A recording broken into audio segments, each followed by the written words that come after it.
Phone किया था, उसको बोला मैं नाइट में बुकिंग। হ্যালো বন্ধুরা, কেমন আছো তোমরা সবাই? আশা করছি তোমরা সবাই খুব ভালো আছো। গুড মর্নিং, আমি দীপা। আমার নতুন আরও একটি ব্লগে তোমাদের সকলকে জানাই অনেক স্বাগত, অনেক ভালোবাসা। আজকে হচ্ছে সোমবার আর এখন ঘড়িতে বাজে সকাল 7টা নাগাদ। তো এখন থেকে তোমাদেরকে সাথে নিয়ে ভিডিওটা শুরু করছি। আশা করছি আজকের ভিডিওটাও তোমাদের অনেক ভালো লাগবে। আগে কি হতো, আগের দিন রাতে থেকে যদি কোনো প্ল্যানিং করে রাখতাম, সেই মাফিক চলতাম, কোনো একটা অসুবিধা হতো না। কিন্তু এখন করে দেখছি সেই প্ল্যানিং করেও কোনো লাভ হচ্ছে না। কেননা সকাল 7টা থেকেই দেখো কি পরিমাণে রোদ চলে এসছে। তো যত তাড়াতাড়ি কাজ করি না কেন, তাও কিন্তু একটা ভীষণ গরম লাগে, একটা গুমোট ভাব থেকে যায়। কালকে তাও কিন্তু বাইরে একটু ঠান্ডা হাওয়া হচ্ছিল সকালের দিকে, আর আজকে দেখো গাছের একটা পাতাও নড়ছে না, এত গরম লাগছে না। সকালবেলা শুধুমাত্র এই বারান্দাটা একটু ঝাড় দিয়ে আর একটু ধুয়ে দিতেই না ভীষণ গরম লাগছিল। আর আমাদের এই বাড়ির সামনেটাতে না আকন্দ যে ফুলটা রয়েছে, তো সেই গাছের পাতা পড়ে একদম ভর্তি হয়ে থাকে। প্রতিদিন এরকম ঝাড় দিয়ে দিই। আর আজকে না জেঠু দেখলাম গাছটা ছোট করে দিয়েছে। তো একদিকে অনেকটাই ভালো হয়েছে, গাছটা প্রচণ্ড পরিমাণে ঝাঁকড়া হয়ে গেছিলো। তো এখন ঝাটফাট দিয়ে চলে এসেছি গাছগুলোতে জল দিতে। তো তারপরে না বারান্দাটা ধুয়ে দেবো। আর এই অ্যালোভেরা গাছগুলো ইদানিং দেখছি কেমন একটা হলুদ ভাব হয়ে যাচ্ছে, হয়তো জলের অভাবের জন্য। কিন্তু তাও তো প্রতিদিন আমি জল দিই, তাও যে কেন এরকম হচ্ছে। ভাবছি অ্যালোভেরা গাছগুলো ঘরের মধ্যে রেখে দেবো। এত পরিমাণে রোদের তো মানুষরা পুরো সিদ্ধ হয়ে যাচ্ছে, আর সেখানে গাছগুলো তো বেচারা কী অবস্থা হবে বলো। তো ভাবছি এই গাছগুলোকে না বিকেলের দিকে পুরো ঘরে নিয়ে চলে যাব, বাইরে এত রোদে রাখবো না। আগে তাও 2-4টে গাছ ছিল, আর এখন তো আগের থেকে অনেক গাছ নেই, কম হয়ে গেছে। সব গাছ বেশিরভাগ মরে গেছে, পাতা শুকিয়ে পড়ে গেছে, এরকম আর কি। আর দেখলে তো আমি একটু চশমাও পরেছিলাম, কেননা এই বাইরে রোদটা চোখে লাগার পরে না এত পরিমাণে আমার মাথা যন্ত্রণা শুরু হয়ে যায়, মাথা টিপ টিপ করতেই থাকে। সেই জন্য মনে পড়েছে যে না, আমি বাইরে উঠোনটা ধোয়ার আগে একটু চশমাটা পরে নিই, তাহলে কোনো রকম অসুবিধা হবে না। তো খানিকক্ষণ পরেছিলাম, আর খুব একটা অসুবিধা হয় না বলে তো বাড়িতে কিন্তু চশমা একদমই পরি না, যখন বাইরে ঘাটে যাই তখনই পরি। তো এবার চলে এসেছি রান্নাঘরে, এখন একটু বানিয়ে নেব চা। তো এখন হাজব্যান্ড তো ঘুম থেকে উঠে গেছে, তোকে এখন চাটা দিয়ে দিচ্ছি। এত পরিমাণে গরম শুরু হয়েছে, আমার হাজব্যান্ড কিন্তু 8টা 8:30 না বাজলে ঘুম থেকে উঠতো না। এখন করে দেখছি 7:30 8টার আগেই ঘুম থেকে উঠে পড়ছে। আর এখন তোর কাজের চাপ অনেক বেড়ে গেছে, যেহেতু অন্য জায়গায় অফিস শিফটিং হচ্ছে, সেই কারণে আর কি। আর এমনিতেও দেখবে আমাদের যখন কাজের চাপ থাকে, তখন কিন্তু এমনিতে আমাদের ঘুম আসে না, তখন কিন্তু সেই জিনিসটা মাথার মধ্যে চলতে থাকে। ওরও সেম একই অবস্থা। তোমাদের মধ্যে কেউ একজন জানতে চেয়েছিলে দাদাভাই কিসের জব করে। ও আসলে একটা প্রাইভেট কোম্পানিতে জব করে। আর যেকেও ঘুম থেকে উঠেই আর কি এরকম খেলনাগুলো উপর করে ফেলে দিয়ে গেল, কেননা এরপরে ঝাড় দেবো, ঘর মুছবো, সেই জন্য সব খেলনাগুলো তুলে পাশের বারান্দাতে রেখে দিয়ে এলাম। আর এদিকে এখন ওর পাপার জন্য টিফিন বানাবো। তো এখানে আমি আজকে বানাবো চিড়ের পোলাও। তো এইরকম চিড়ে দিয়ে খেতে কিন্তু ভীষণ ভালো লাগে। আর প্রথমে না চিড়েটা জল দিয়ে ভালো করে ধুয়ে নিয়েছি। আর চিড়েতে কিন্তু ভীষণ নোংরা থাকে, বারবার কিন্তু জল দিয়ে ধুয়ে নিতে হয়। তারপর একটু শুকনো হয়ে এলেই আর কি একটু সামান্য চিনি আর একটু নুন দিয়ে দিতে হয়, ব্যাস। আর কিন্তু আমি চিনি আর নুন কিছুই দিই না। আর এই রকম মাখিয়ে নিলে কি হয়, একটুও কিন্তু কড়াইতে লাগে না, বেশ কিন্তু ঝরঝরে হয়। আর কারি পাতা গাছ তো আমাদের বাগানেই রয়েছে, তো এখান থেকে 2টো না পাতা মতন তুলে এনেছিলাম। তো এখন এটাতে দিয়ে দিচ্ছি। আর আজকে এখানে সবজি হিসেবেই শুধু দিচ্ছি গাজর আর পেঁয়াজ। গাজরটা আছে বলে আর কি দিয়ে দিলাম, এক এক সময় দেখা যায় যখন থাকে না, শুধুমাত্র পেঁয়াজ আর বাদাম আর কারি পাতা দিয়েই কিন্তু বানিয়ে দিই, সেটাও কিন্তু খারাপ লাগে না। তো এইদিকে দেখো কত সুন্দর ঝরঝরে হয়েছে, তারপর উপর থেকে একটু ঘি ছড়িয়ে দিলেই হয়ে যাবে। তো এখন আমি একটু আমার জন্য খাবারটা বেড়ে নিয়েছি, খুব খিদে পেয়ে গেছে, অত সকালে উঠেছি। আর আজকে কিন্তু আমাকে ঠাকুর পুজো দিতে হয়নি, চিকুর পাপা বললো ও ঠাকুর পুজোটা দিয়ে যাবে, সেই জন্য আর কি খেতে পারছি। তা না হলে ঠাকুর পুজো দেওয়ার আগে কিন্তু এরকম পেঁয়াজ জাতীয় কোনো খাবার খাই না, ঠিক কেমন মনে হয় যেন যে না ঠাকুরকে পুজো দিই তারপরে খাবো। তো এখন এই যে স্নান টান করে চলে এসেছি, এখন বিছানাটা পরিষ্কার করে নেব। আর এই যে চিকুর পাপা টিফিনটা হয়ে গেছে, নিশ্চিন্ত, ও যখন খুশি বার হোক, কোনো অসুবিধা নেই। আর চিকুকে কিন্তু সকালে দুধ আর বিস্কুট ওর পাপা খাইয়ে দিয়েছে। তো এরকম দুজনের মধ্যে যদি একটু আন্ডারস্ট্যান্ডিং থাকে আর একে অপরকে যদি একটু সাহায্য করা যায়, তাহলে কিন্তু আমাদের সাংসারিক জীবন খুব একটা মুশকিল হয় না, তাই না? আগের দিনের ভ্লগে সুরভি মণ্ডল ঘোষ আইডি থেকে এক দিদিভাই কমেন্ট করেছিলে বেডশিটটা কি অনলাইন নাকি গো, খুব সুন্দর। না গো, এটা আমি অফলাইন থেকে কিনেছিলাম, ওই বাড়িতে বাড়িতে যারা বিক্রি করে তো ওনাদের কাছ থেকেই নিয়েছিলাম। বেডশিটটা দেখতে কিন্তু খুবই সুন্দর, আর এই বেডশিটটা না সুতির না, একটু সিল্ক ভাব রয়েছে, যার কারণে কিন্তু একটু অগোছালো হয়ে যায়। আর এটার প্রিন্টটা এত ভালো লাগে সেই জন্য পাতলাম। না তো আমি কিন্তু 3টে বেডশিট আমার সুতির রয়েছে, সেগুলো তো সবসময় অল্টারনেট করে পাতি, আর একই রকম জিনিস না সত্যি গো আমার একদম ভালো লাগে না। অল্টারনেট করে একটু পাতলে সেটাই যেন একটু বেশি ভালো লাগে, সেই কারণে এই বেডশিটটা। আরও একটা সেম এরকম বেডশিট রয়েছে ভীষণ সুন্দর প্রিন্টের, এর পরের বারে ওই বেডশিটটা তোমাদেরকে দেখাবো। তো এখন এই যে আমার কম্পিউটার টেবিলটাও পরিষ্কার করে নিচ্ছি, আর ল্যাপটপটা অনেক দিন হলো না, একদম খোলাই হয় না, প্রায় না ব্যবহার করার জন্য না ল্যাপটপটা খারাপ হতে বসেছে। মাঝে মাঝে ভাবি এত ভালো জিনিসটা নষ্ট করে ফেলছি। চিকুর পাপা তো সবসময় বলে তুমি এটাতে এডিটিং করো, এটাতে গান শোনো, কিন্তু ফোনে এডিটিং করে অভ্যস্ত হয়ে গেছি। তো এখন ল্যাপটপে করতে গেলে মনে হয় আমি যদি না পারি কিংবা অনেক সময় লেগে যায়, সেই কারণে আর কি। আর এমনিতেও না আমি একটুও সময় পাই না, তোমরা তো জানো একার হাতে ছোট বাচ্চা নিয়ে সামলানো, আর সেখানে প্রতিদিন ইউটিউবে ভিডিও দেওয়া সত্যি অনেক কষ্টকর। তোমরা যারা জানো তো তারা তো জানবেই, যারা এরকম করো। তোমরা অনেকে কমেন্ট করো আমি খুব পরিশ্রমী এবং আমার কাজ খুব গোছানো। সত্যি কথা বলতে এটা অনেকেই বলে, কিন্তু মাঝে মাঝে না আমার এই জিনিসটার উপর আমার নিজেরই রাগ হয় যে আমি কেন এত চিটপিটে হয়েছি। আমি নিজে না একটুও নিজেকে সময় দিই না, সারাক্ষণ ঘরের পিছনে এটা ওটা করে বেড়াই। আগে একটা সময় মুখে কত রকমের প্যাক লাগানো, কত কসমেটিক্স ব্যবহার করা সবই করতাম, কিন্তু সময়ের সাথে সাথে এই সাংসারিক জীবনে এসে সেইগুলো যেন কোথায় একটা হারিয়ে ফেলেছি।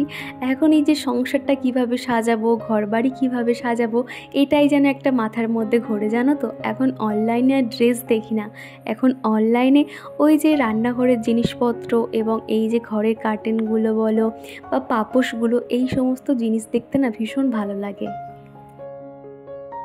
আমার মনে হয় সময়ের সাথে নিজেকে চেঞ্জ করে নেওয়া সবথেকে বুদ্ধিমানের কাজ, যেহেতু আগে আমরা একটা মেয়ে থেকে স্ত্রী হয়েছি, তারপরে মা হয়েছি, তাই না? আর মা হওয়ার কিন্তু অনেক কর্তব্য রয়েছে বাচ্চার প্রতি, তাই না? আর এই যে সংসার করতে করতে কিন্তু আমরা কিন্তু একটা সংসারই হয়ে যাই।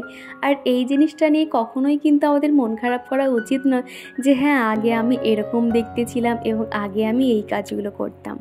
যেগুলো আমরা ফেলে এসেছি সেগুলো নিয়ে না ভাবাই উচিত, তাই না? বর্তমান জীবনটা আমরা কিভাবে কাটাচ্ছি এবং আগামী দিনগুলো কিভাবে কাটাবো, এটাই নিয়ে কিন্তু ভাবা দরকার।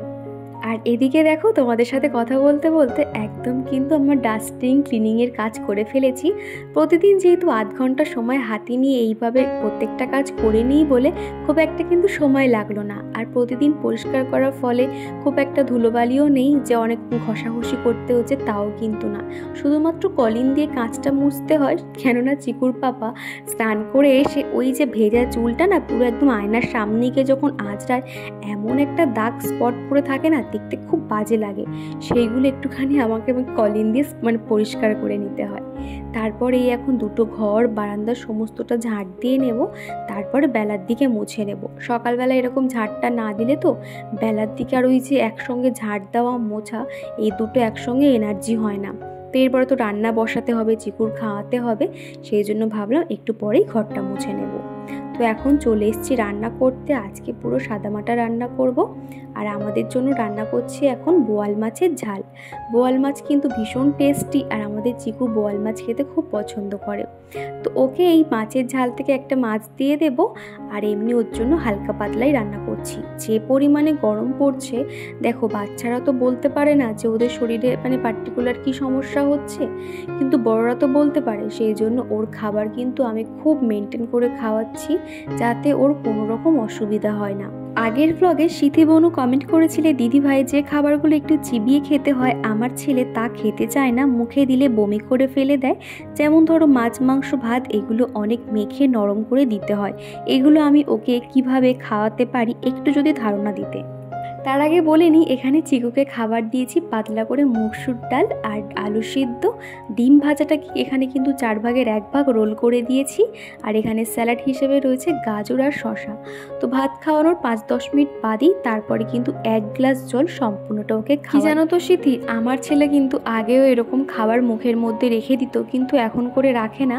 তার কারণ আগে না আমি ওকে যাই খাবার দিই না কেন, ভাতটা কিন্তু খুব ভালো করে হাতে চটকে নিতে হয়, মানে মেখে নিতে হবে আর কি। তারপরে কিন্তু ঝোল কিংবা ডাল দিয়ে মাখতে হবে, আর সেটা কিন্তু একটু পাতলা পাতলা করেই মাখতে হবে, যাতে মুখের মধ্যে না রেখে দেয়। আর বমি করার কথা বলছো তুমি, যেটা একদম অল্প অল্প করে দেবে। আর ও যেটা খেতে পছন্দ করে, যেমন ধরো মাছ কিংবা ডিম, খাবারের মধ্যে একটুখানি রাখবে, যাতে সেই খাবারটা ও যখন খেতে যাবে সাথে কিন্তু ওর ভাতটাও খাওয়া হয়ে যাবে। ঠিক সেরকমই চিকুর ক্ষেত্রেও ও কিন্তু ডাল ভাত খেতে পছন্দ করে না, কিন্তু একটা ডিম ভাজা দিলে ও ঠিক খেয়ে নেয়।